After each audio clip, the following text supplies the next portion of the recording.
Hi friends, welcome to Janu's kitchen.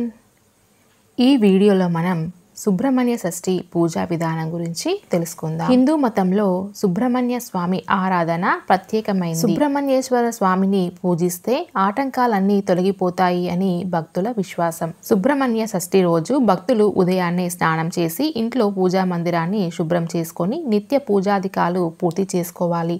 ఆ తర్వాత పూజా మందిరంలో పీటను ఉంచి దానిపై పసుపు రాసి కుంకుమ పొట్లు పెట్టి దాని మీద ఓ ఎరుపు రంగు వస్త్రాన్ని ఉంచాలి. ఆ వస్త్రం మీద 6 ముఖాలు కలిగినటువంటి సుబ్రహ్మణ్య స్వామి చిత్రపటాన్ని ఉంచాలి. ఒకవేళ ఇటువంటి చిత్రపటం లేకపోతే సుబ్రహ్మణ్య స్వామి ఫోటో అయినా ఉంచాలి. ఆ ఫోటోకు గంధం కుంకుమ బొట్టు పెట్టాలి. ఆ తర్వాత ఫోటో ఎదురుగా వెండి ప్రమిదలు ఉంచి 6 వత్తులు విడిగా వేసి దీపం వెలిగించాలి. ఈ 6 వత్తులు స్వామివారి 6 ముఖాలకు సంకేతం. లేదంటే నవగ్రహాల్లో కుజుడికి అధిష్టాన దేవత సుబ్రహ్మణ్య స్వామి కాబట్టి కుజుడికి సంకేతంగా 9 వత్తులను విడిగా వేసి దీపం వెలిగించాలి. తర్వాత సుబ్రహ్మణ్య స్వామిని ఆయనకు ఇష్టమైన ఎర్ర మందారాలతో పూజించాలి. అవి అందుబాటులో లేకపోతే ఎర్ర గులాబీలు కుంకుమ కలిపిన అక్షంతలతో పూజ చేస్తూ స్వామివారి 108 నామాలు చదువుకోవాలి. తర్వాత కర్పూర హారతి ఇచ్చి వడపప్పు, పానకం, కందిపప్పుతో చేసిన పదార్థాలను నైవేద్యంగా సమర్పించాలి. ఇవి పెట్టలేని వారు దానిమ్మ గింజలు అయినా నైవేద్యంగా పెట్టవచ్చు. సుబ్రహ్మణ్య షష్ఠి రోజు స్వామికి అభిషేకాలు నిర్వహిస్తే సంపూర్ణ అనుగ్రహం కలుగుతుంది అని అంటారు. అందుకోసం సుబ్రహ్మణ్య స్వామి విగ్రహం ఉన్నవారు ఇంట్లో అభిషేకం చేసుకోవచ్చని, లేని వాళ్ళు గుడికి వెళ్ళి అభిషేకం చేస్తే మంచిదని చెబుతారు.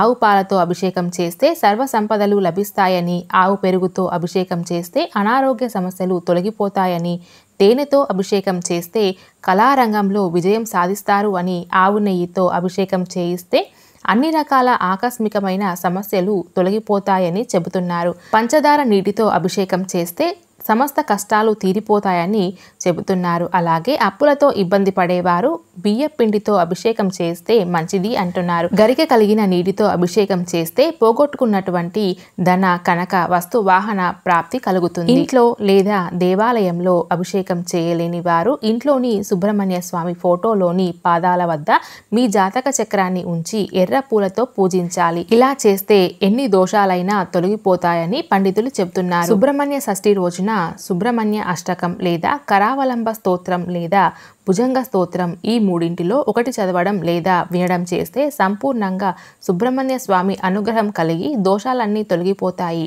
ఈ వీడియోలో మనం సుబ్రహ్మణ్య షష్ఠి పూజా విధానం గురించి తెలుసుకున్నాం కదా. మరో మంచి వీడియోతో మనం నెక్స్ట్ వీడియోలో కలుసుకుందాం. ఐ హోప్ ఈ వీడియో మీ అందరికీ నచ్చిందని అనుకుంటున్నాను.